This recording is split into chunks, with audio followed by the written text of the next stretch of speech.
കേരളത്തിലെ പ്രമുഖ അഭിഭാഷകനും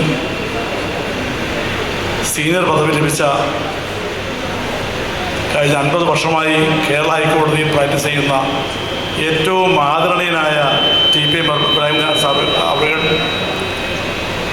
ഈ സമുദായത്തിൻ്റെ ശക്തിയുടെ ഇരട്ട എഞ്ചിനുകൾ എന്ന് പറയുന്ന ബഹുമാന്യനായ തൊടിയൂർ ഉസ്താദും കടയ്ക്കൽ ഉസ്താദും നമുക്ക് കിട്ടിയ വിശിഷ്ട അതിഥി ബഹുമാന്യനായ ഹംദുള്ള സയ്യിദ് എം പി അവറുകൾ, advocate K P Muhammad sir, advocate Naufal, ഈ സദസ്സിലിരിക്കുന്ന പണ്ഡിറ്റ് സദസ്സിൽപ്പെട്ട ബഹുമാന്യരെ, വേദിയിലിരിക്കുന്ന സദസ്സിലുള്ള ബഹുമാനപ്പെട്ട ഭാരവാഹികളെ, സമയം വളരെ വൈകിപ്പോയതുകൊണ്ടും നമ്മുടെ പല ഭാരവാഹികളും താമസിച്ച കാരണം കൊണ്ട് നമ്മുടെ സദസ്സ് വളരെ സൂക്ഷിച്ചിരിക്കുകയാണ്. യഥാർത്ഥത്തിൽ ഒരു ലീഗൽ ഫോറത്തിൻ്റെ മീറ്റിംഗ് വിളിച്ചു കൂട്ടുമ്പോൾ ഭാരവാഹികൾ ജമാഅത്തും ആ ലീഗൽ ഫോറത്തിൻ്റെ ഒരു ഉപയോഗം അല്ലെങ്കിൽ അതിൽ നിന്നുള്ള ഒരു വിവരം അത് സംബന്ധിച്ചുള്ള ജ്ഞാനം പരസ്പരം അങ്ങോട്ടും ഇങ്ങോട്ടും ഒരു ഷെയറിങ്ങിലൂടെ ഞാൻ നേടുകയാണ് വേണ്ടത്. പലപ്പോഴും നമ്മുടെ ജമാഅത്ത് ഭാരവാഹികളെ സംബന്ധിച്ചിടത്തോളം നിയമപരമായ ഒരു അവബോധം ഉണ്ടാക്കുന്ന കാര്യത്തിനകത്ത് വളരെ പിറകിലാണ്. ആദ്യമേ അതുകൊണ്ട് ഇങ്ങനെ ഒരു ലീഗൽ ഫോറം സംഘടിപ്പിക്കുവാനും അതിനെ മുന്നോട്ട് കൊണ്ടുപോകാനും നേതൃത്വം കാണിച്ച ബഹുമാനപ്പെട്ട ഈ രണ്ട് സംഘടനകളെയും കേരള ജമാഅത്ത് ഉലമയെയും ജമാഅത്ത് ഫെഡറേഷനെയും ഞാൻ അഭിനന്ദിക്കുകയാണ്. എനിക്ക് ആകപ്പാടെ ഒരു കാര്യം ചുരുക്കി പറയാനുള്ളത്, ഞാൻ ബാക്കിയുള്ള കാര്യങ്ങളെല്ലാം ഇവിടെ വിശദീകരിച്ചു കഴിഞ്ഞു. നമ്മുടെ ജമാഅത്തുകളെ സംബന്ധിച്ചിടത്തോളം നമ്മുടെ ജമാഅത്തുകൾ ഒരിക്കലും ഒരു ഏകീകൃത ശക്തികളല്ല. എല്ലാവരും അവരവരുടേതായിട്ടുള്ള ഒരു പ്രാദേശിക ശക്തികളായിട്ടാണ് പോയിക്കൊണ്ടിരിക്കുന്നത്. ഒരു ഏകീകൃതമായ ശക്തി ഉണ്ടാകേണ്ടതിൻ്റെ ഏറ്റവും വലിയ ആവശ്യം, യൂണിറ്റിയുടെ ആവശ്യം ഇപ്പോൾ ഈ കാലഘട്ടത്തിൽ ഉള്ളതാണ് എന്ന് ബഹുമാനപ്പെട്ട എം പിയുടെയും നസീർ സാറിൻ്റെയും ഒക്കെ പ്രസംഗത്തിൽ നമുക്ക് മനസ്സിലായി. ചുരുക്കത്തിലെ കാര്യങ്ങൾ മാത്രം ഞാൻ പറയട്ടെ. ഏറ്റവും ചെറിയ കാര്യങ്ങളിൽ പോലും നമ്മുടെ ജമാഅത്തുകളുടെ ഭാരവാഹികൾക്ക് ആ നിയമപരമായ ഒരു അവബോധം ഉണ്ടാകുന്ന കാര്യത്തിനകത്ത് ഇപ്പോഴും പിറകിലാണ് എന്ന് പറയാതിരിക്കുവാൻ എനിക്ക് അശേഷം മടിയില്ല. ഇപ്പോൾ നമ്മുടെ ഈ അടുത്ത സമയത്തുണ്ടായ പല നിയമങ്ങളും ഇസ്ലാമികമായിട്ടുള്ള പല മാറ്റങ്ങൾ കേരള ഹൈക്കോടതിയിലും സുപ്രീം കോടതിയിലും ഒരുപാട് മാറ്റങ്ങൾ വന്നു. എത്രത്തോളം ജമാഅത്ത് അത് സംബന്ധിച്ചുള്ള അറിവുണ്ട് എന്ന് ചോദിച്ചാൽ പലപ്പോഴും അവർക്ക് ഇപ്പോഴും സംശയത്തിലാണ്. നമ്മുടെ ജമാഅത്തുകളിൽ ഇപ്പോഴും ഒരു സംഗതി നമ്മുടെ കേരള ഹൈക്കോടതി പറഞ്ഞു, ഇസ്ലാമിക നിയമത്തിൽ കുൽഹ് അനുവദനീയമാണ്, എന്നാൽ ഫസ്ഖ് അനുവദനീയമല്ല. ഇസ്ലാമിക നിയമത്തിൽ തലാഖ് അനുവദനീയമാണ്, പക്ഷേ ഇന്ന രീതിയിലായിരിക്കണം. ഇസ്ലാമിക നിയമത്തിൽ മുബാറത്ത് അനുവദനീയമാണ്, ഇന്ന തരത്തിൽ ആയിരിക്കണം എന്ന് പറഞ്ഞ് ഒരു വിധി വന്നു. ഒരുപാട് ഉസ്താദന്മാരെന്നെ വിളിച്ചു ചോദിച്ചു, എന്താണ് ആ വിധിയിലെ പ്രസിദ്ധമായ ഭാഗങ്ങൾ, ഇതൊന്ന് വിശദീകരിച്ചുകൊണ്ട് ഒരു ലേഖനം എഴുതി പ്രസിദ്ധീകരിക്കാമെന്ന് ചോദിച്ചു. ഞാൻ മലയാളത്തിൽ ആ ജഡ്ജ്മെൻറ്റ് മലയാളത്തിൽ സംക്ഷിപ്ത രൂപത്തിൽ എഴുതി ആദ്യം ആ ജഡ്ജ്മെൻറ്റ് പുറപ്പെടുവിച്ച ജഡ്ജിക്ക് അയച്ചു കൊടുത്തു. അദ്ദേഹം പറഞ്ഞു, തീർച്ചയായിട്ടും ഈ സമുദായത്തെ അറിയിക്കേണ്ട കാര്യങ്ങളാണ് എന്ന് പറഞ്ഞുകൊണ്ട് ഞാൻ ജമാഅത്തിൻ്റെ പല ഉത്തരവാദിത്തപ്പെട്ട ഉസ്താദന്മാരെയും ഭാരവാഹികളെയും ഞാൻ അറിയിക്കുകയുണ്ടായി. കുൽഹ് എന്താണ്, അത് അനുവദനീയമാണോ, ആ ഒരു സംഗതിയെക്കുറിച്ച് പലർക്കും സംശയമാണ്. ഒരു ചെറിയ കാര്യം മാത്രം ഞാൻ പറയട്ടെ. ഒരുപാട് പേർക്ക് അറിയാത്തൊരു കാര്യമാണ്. നേരത്തേക്കാണെങ്കിൽ ഈ തലാഖിനെ സംബന്ധിച്ചിടത്തോളം ഒരുപാട് സംശയം ഉണ്ടായിരുന്നു. മുത്തലാഖ് ഇപ്പോൾ നിയമവിരുദ്ധമായി പ്രഖ്യാപിച്ചു, അത് ഒരു ശിക്ഷാപരമായി പ്രഖ്യാപിച്ചു. എന്നാൽ തലാഖ് അനുവദനീയമായ തലാഖ് എങ്ങനെയാണ് എന്ന് കൃത്യമായി നിയമം പറഞ്ഞു. അത് ജമാഅത്തിനെ സംബന്ധിച്ചിടത്തോളം ഇപ്പോൾ ഏകദേശം അറിവുണ്ട്.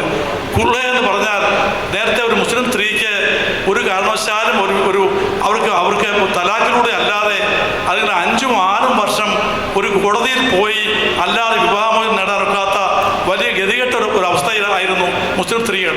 ഇന്നിപ്പോൾ ഒരു മുസ്ലിം സ്ത്രീക്ക് അവർക്ക് തക്കതായ കാരണമുണ്ടെങ്കിൽ, എല്ലാ തരത്തിലുള്ള അനുരഞ്ജന ശ്രമങ്ങളും പരാജയപ്പെടുകയാണെങ്കിൽ, ഭർത്താവിൽ നിന്ന് കിട്ടിയ മഹർ ഉൾപ്പെടെയുള്ള സാമ്പത്തികമായിട്ടുള്ള ബെനിഫിറ്റ് തിരിച്ചു കൊടുത്തുകൊണ്ട് തലാഖ് ഒരു പുരുഷൻ എങ്ങനെ ചെയ്യാമോ അപ്രകാരം തന്നെ സ്വയം ഡിക്ലെയർ ചെയ്തുകൊണ്ട് ഞാൻ താങ്കളെ കുൽഹ് ചെയ്തിരിക്കുന്നു എന്ന് തക്കതായ കാരണമുണ്ടെങ്കിൽ, അനുരഞ്ജനം പരാജയപ്പെടുകയാണെങ്കിൽ ഡിക്ലെയർ ചെയ്യാമെന്നും അതിനൊരു കോടതിയുടെ വിധി പോലും വേണ്ട എന്നും 2-3 വിധികൾ കേരള ഹൈക്കോടതി ഇപ്പോൾ പ്രഖ്യാപിച്ചു കഴിഞ്ഞു. നമ്മുടെ ജമാഅത്തുകൾക്ക് അതിനെക്കുറിച്ച്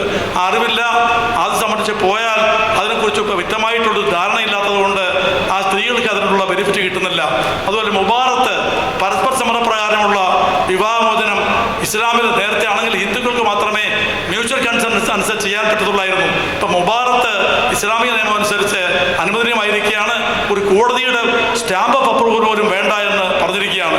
ഇതുപോലെ ഒരുപാട് കാര്യങ്ങൾ വഖഫിൻ്റെ കാര്യത്തിൽ നേരത്തെ പറഞ്ഞു, ഒരുപാട് കാര്യങ്ങളിൽ ഇസ്ലാമികമായ കാര്യങ്ങളിൽ നമുക്ക് അവകാശമുണ്ട്. ആ അവകാശം വെറുതെ കിട്ടിയതല്ല. 1937 Islamic Shariat personal law protection application act അനുസരിച്ച് ഇന്നും ഇന്ത്യയിൽ നിലനിൽക്കുന്ന ആക്ട് പ്രകാരമാണ് ഈ തലാഖും ഈ കുള്ളും ഈ മുബാറത്തുമെല്ലാം ഉണ്ടായിരിക്കുന്നത് എന്ന് സുപ്രീം കോടതി ഹൈക്കോടതി കേരള ഹൈക്കോടതിയിൽ ജസ്റ്റിസ് മുഷ്താഖ് ചെയർമാനായ ഡിവിഷൻ ബെഞ്ച് പറഞ്ഞു. ഇത് നിയമമില്ലാത്തത് കൊണ്ട് ഒരു ഗൈഡ് ലൈനായി ഒരു നിർദ്ദേശമായി ഇന്ന് മുതൽ പ്രഖ്യാപിക്കണം, കേരള ഗവൺമെൻറ് നിയമം ഉണ്ടാക്കുന്നത് വരെ എന്ന് പറഞ്ഞു. ഇത്തരം കാര്യങ്ങളെക്കുറിച്ചെല്ലാം ഉള്ള അറിവ് ഈ ലീഗൽ ഫോറത്തിലാണ് ഉണ്ടാകേണ്ടത്. അങ്ങനെ ഒരു ഫോറം ഉണ്ടാക്കുവാനും അത് മഹലിനെ ഉപയോഗപ്പെടുത്തുന്ന രീതിയിൽ പ്രവർത്തിപ്പിക്കുവാനും നേതൃത്വം കൊടുത്ത ബഹുമാനപ്പെട്ട ജമാഅത്ത് ഫെഡറേഷനെയും ദക്ഷിണ കേരള ജമാഅത്തുൽ ഉലമയുടെയും നേതാക്കളെയും പണ്ഡിത സദസ്സുകളെയും അത് നേതൃത്വം കൊടുക്കുന്ന കേരളത്തിലെ ഏറ്റവും ബഹുമാന്യനായ ആദരണീയനായ, അതായത് നിഷ്കളങ്കതയുടെ പ്രതിരൂപമായ ഞങ്ങളെല്ലാവരും ആദരിക്കുന്ന TP ഇബ്രാഹിം ഖാൻ സാർ നേതൃത്വത്തിൽ അഭിഭാഷകരായ ഞങ്ങളെല്ലാവരും സമുദായത്തിന് വേണ്ടിയും മഹലുകൾക്ക് വേണ്ടിയും ജമാഅത്തുകൾക്ക് വേണ്ടിയുമുള്ള ഉപദേശങ്ങളും സേവനങ്ങളും യാതൊരു പ്രതിഫലവും കൂടാതെ നൽകുവാൻ തയ്യാറാണ് എന്ന് മാത്രം പറഞ്ഞുകൊണ്ടും ജമാഅത്ത് ഫെഡറേഷനും ഈ യോഗത്തിനും എല്ലാ ആശംസ അർപ്പിച്ചുകൊണ്ടും അസ്സലാമു അലൈക്കും. അസ്സലാത്തു വസ്സലാമു അലാ റസൂലിൽ കരീം വഅലാ ആലിഹി വസഹ്ബിഹി അജ്മഈൻ. ഏറെ ബഹുമാന്യരായ വേദിയിൽ ഉപവിഷ്ടരായിരിക്കുന്ന പണ്ഡിതന്മാരെ, നേതാക്കന്മാരെ, ബഹുമാനപ്പെട്ട മഹല്ല് നേതാക്കളെ, അസ്സലാമു അലൈക്കും വറഹ്മത്തുള്ളാഹി വബറകാതുഹു. ഒരു പ്രഭാഷണത്തിനൊന്നും മുതിരുന്നില്ല. വളരെ അർത്ഥവത്തായ പ്രഭാഷണങ്ങളാണ് ഇവിടെ കഴിഞ്ഞു പോയത്. നിലവിൽ ലീഗൽ ഫോറത്തിൻ്റെ ഒരു സെക്ഷനാണ് നമ്മൾ നടന്നുകൊണ്ടിരിക്കുന്നത്. ഇവിടെ നമ്മൾ കൂടിയിരിക്കുന്ന ഓരോ മഹല്ലുകളുടെ പ്രതിനിധികളെ സംബന്ധിച്ച് നാം പറയുമ്പോൾ ലക്ഷക്കണക്കിന് വരുന്ന തെക്കൻ കേരളത്തിലെ മുസ്ലിം സമുദായത്തിനെ പ്രതിനിധീകരിച്ചു കൊണ്ടുവന്നിരിക്കുന്ന ബഹുമാനപ്പെട്ട ഭാരവാഹികളാണ് വന്നിരിക്കുന്നത്. ഇന്ന് നേരത്തെ ബഹുമാന്യനായ MP ഉൾപ്പെടെ, ലക്ഷദ്വീപ് MP ഉൾപ്പെടെ, സീനിയർ അഭിഭാഷകർ ഉൾപ്പെടെ പറഞ്ഞത് ഓരോ മഹല്ലിനും ഇന്ന് നിയമോപദേശത്തിൻ്റെ അത്യന്താപേക്ഷിതമായ ഒരു സാഹചര്യത്തിലൂടെയാണ് നമ്മുടെ രാജ്യം കടന്നുപോയിക്കൊണ്ടിരിക്കുന്നത്. ഈ അവസരത്തിൽ കേരള മുസ്ലിം ജമാഅത്ത് ഫെഡറേഷൻ്റെ ലീഗൽ ഫോറത്തിൻ്റെ സഹായം ഓരോ മഹല്ലുകളിലും ഇൻഷാ അല്ലാഹ് ലഭിക്കുന്ന തരത്തിലുള്ള ഒരു സംവിധാനമാണ് രൂപീകരിച്ചിരിക്കുന്നത്. ആ സേവനങ്ങൾ താലൂക്ക് തലത്തിലും ജില്ലാ തലത്തിലും മഹല്ല് തലത്തിലും ഇൻഷാ അല്ലാഹ് ഉണ്ടായിരിക്കും. മറ്റൊരു പ്രധാനപ്പെട്ട കാര്യം, ബഹുമാന്യനായ കരീം സാർ പറഞ്ഞ ഇസ്ലാമികമായ സ്ത്രീകൾക്കുള്ള വിവാഹമോചനത്തിൻ്റെ അവകാശം, അതിനെ സംബന്ധിച്ച് വളരെ വ്യത്യസ്തമായ അഭിപ്രായമാണ് നിലവിലുള്ളത്. കേരളത്തിൻ്റെ ബഹുമാനപ്പെട്ട ഹൈക്കോടതി സ്ത്രീകൾക്ക് കുൽക്കു ചെയ്യുന്നതിനുള്ള അനുമതി, ഭർത്താവിനെ വിവാഹമോചനം ചെയ്യുന്നതിനുള്ള അനുമതി, ആ അനുമതി കൊടുത്തിരിക്കുന്നത് ഭർത്താവിൻ്റെ അനുമതിയില്ലാതെ ഭാര്യയ്ക്ക് വിവാഹമോചനം ചെയ്യാമെന്നുള്ള ഒരു വിധിയാണ് പുറപ്പെടുവിച്ചിരിക്കുന്നത്. പക്ഷേ ഇസ്ലാമിക നിയമപ്രകാരം ബഹുമാനപ്പെട്ട പണ്ഡിതന്മാർ പറയുന്നത്, വിശുദ്ധമായ ഖുർആനിലും ഹദീസിലും ഭർത്താവിൻ്റെ അനുമതിയോടുകൂടി മാത്രമാണ്, അനുവാദത്തോടുകൂടി മാത്രമാണ് ഖുൽഉ ചെയ്യാൻ പാടുള്ളൂ എന്നുള്ളതാണ്. അതിനെ സംബന്ധിച്ച് ബഹുമാനപ്പെട്ട സുപ്രീം കോടതിയിൽ നിലവിൽ അപ്പീൽ നിൽക്കുകയാണ്. ആ അപ്പീലിൽ ഇത് ബഹുമാനപ്പെട്ട ദക്ഷിണ കേരള ജംഇയ്യത്തുൽ ഉലമയുടെ സംസ്ഥാന ജനറൽ സെക്രട്ടറി അതിനെ സംബന്ധിച്ച് പ്രഖ്യാപനം നടത്തും. ആ അപ്പീലിൽ കക്ഷി ചേരുവാനുള്ള തീരുമാനമാണ് ദക്ഷിണ കേരള ജംഇയ്യത്തുൽ ഉലമ എടുത്തിരിക്കുന്നത്.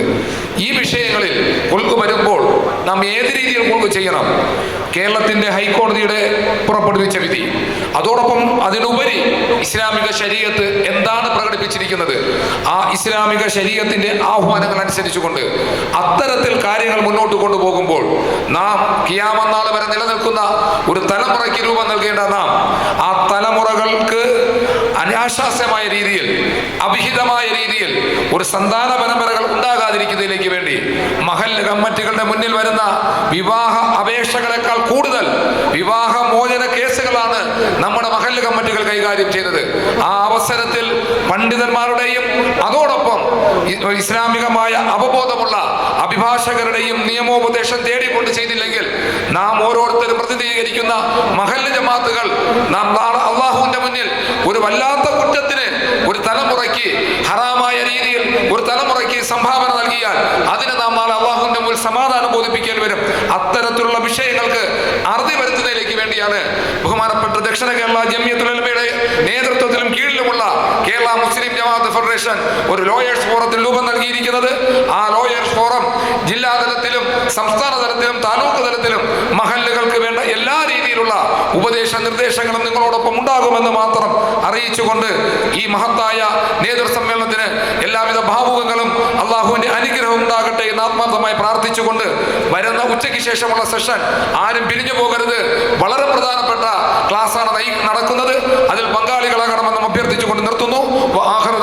അൽഹംദുലില്ലാഹി റബ്ബിൽ ആലമീൻ. അസ്സലാമു അലൈക്കും വറഹ്മത്തുള്ളാഹി. ഉപവിഷ്ടരായിട്ടുള്ള മഹത് വ്യക്തിത്വങ്ങളെ, പണ്ഡിതശ്രേഷ്ഠന്മാരെ, സഹോദരന്മാരെ, അസ്സലാമു അലൈക്കും വറഹ്മത്തുള്ളാഹി വബറകാതുഹു. ഞാൻ പ്രസംഗിക്കുന്നില്ല. കാരണം ഈ ഉച്ച സമയം നമസ്കാരത്തിനും ഭക്ഷണത്തിനുമായി പിരിയേണ്ടതും അതോടൊപ്പം തന്നെ അടുത്ത വളരെ പ്രധാനപ്പെട്ട സെഷൻ ആരംഭിക്കേണ്ടതുള്ളതുകൊണ്ട് നമുക്കതിനുള്ള അവസരമില്ല എന്നുള്ളതുകൊണ്ട് ഞാൻ സംസാരിക്കുന്നില്ല. ഉച്ച സമയമാണ്. നാറാണത്ത് ഭ്രാന്തൻ്റെ വരിയുണ്ട്, ഉച്ചയായോട ഉച്ചിയിലായോട, എടാ സൂര്യ ഉച്ചയായോട ഉച്ചിയിലായോട എന്ന് നാറാണത്തെ ഭ്രാന്തൻ പാടുമെന്ന് കേട്ടിട്ടുണ്ട്. അത് അദ്ദേഹം ഒരു കല്ല് ഉരുട്ടി മലയുടെ മുകളിൽ കൊണ്ടുപോയി വെച്ചിട്ട് കൈവിടും. ആ മലയുടെ മുകളിൽ നിന്ന് കല്ല് ഉരുണ്ടുരുണ്ട് വീണ് കാണുന്നത് സന്തോഷത്തോടെ കൈകൊട്ടി നിന്ന് പാടുമായിരുന്നു എന്നാണ് പറഞ്ഞു കേൾക്കുന്നത്. നമ്മുടെ അവസ്ഥ ഇന്ന് അതാണ്. നാം പലതും ഉരുട്ടി ഉയരത്തിൽ കൊണ്ടുവച്ചിട്ടുണ്ട്. പക്ഷെ നമ്മുടെ സംഘടിത ശക്തിയുടെ കുഴപ്പം കൊണ്ട് അത് ഉരുണ്ട് വീഴുന്ന കാഴ്ച, നാറാണത്ത് ഭ്രാന്തന് ചിരിക്കാനുള്ള അവസരം കൊടുക്കുന്നൊരു കാഴ്ചയാണ് നമുക്കുള്ളത്. കുഞ്ഞുണ്ണി മാഷ് പറഞ്ഞിട്ടുണ്ട്, നിനക്കൊണ്ടൊരു ലോകം, എനിക്കൊണ്ടൊരു ലോകം, നമുക്കില്ലൊരു ലോകം. അതാണ് നമ്മുടെ അവസ്ഥ. ഈ നമ്മുടെ തൊടിയൂർ ഉസ്താദ്, ഞാനൊരു തമാശ പറയാം. തൊടിയൂർ ഉസ്താദ് ആ തലപ്പാവൊന്ന് അഴിച്ചു വെച്ചാൽ തൊടിയൂർ ഉസ്താദ് നമുക്കാർക്ക് തിരിച്ചറിയാനാവോ? ഞാൻ പലപ്പോഴും അദ്ദേഹം കണ്ടിട്ടുണ്ട്. അദ്ദേഹം തലപ്പാവൊന്ന് അഴിച്ചു വെച്ചാൽ അദ്ദേഹമാണെന്ന് നമ്മൾ പറയത്തില്ല. അദ്ദേഹത്തെ രൂപമേ മാറുക. പക്ഷെ നമുക്കൊരു ഐഡൻറ്റിറ്റി ഉണ്ട് എന്നുള്ളതിന് തെളിവാണത്. ആ തലപ്പാവ് ഒരു ഐഡൻറ്റിറ്റിയാണ്. ആ ഐഡൻറ്റിറ്റി നമ്മൾ കാത്തു സൂക്ഷിക്കുമ്പോൾ നമ്മൾ വിഭജിച്ചു പോകുന്ന കാഴ്ചകൾ, അതിൻ്റെ വിധനം വരികയാണ്. വിവിധ സംഘടനകൾ, വിവിധ പരിപാടികൾ സംഘടിപ്പിക്കുന്ന ഒരു സമയത്തേക്ക് പോവുക. പക്ഷെ ഒന്നിച്ചു നിൽക്കാൻ നമുക്ക് കഴിയുന്നില്ല എന്നതാണ് സത്യം. അലറുന്ന ഈ കടലിന് അവധിയില്ല, അലയുന്നൊരു ഈ കൗമിന് അവധി വേണ്ട. ഞാൻ ഒരിക്കൽ കൂടി ആവർത്തിക്കുന്നു, അലറുന്നൊരു ഈ കടലിന് അവധിയില്ല, അലയുന്നൊരു ഈ കൗമിന് അവധി വേണ്ട എന്ന് മാത്രം പറഞ്ഞുകൊണ്ട് ഈ സമ്മേളനത്തിന് സർവ്വവിധ ഭാവങ്ങൾ നിർത്തുന്നു.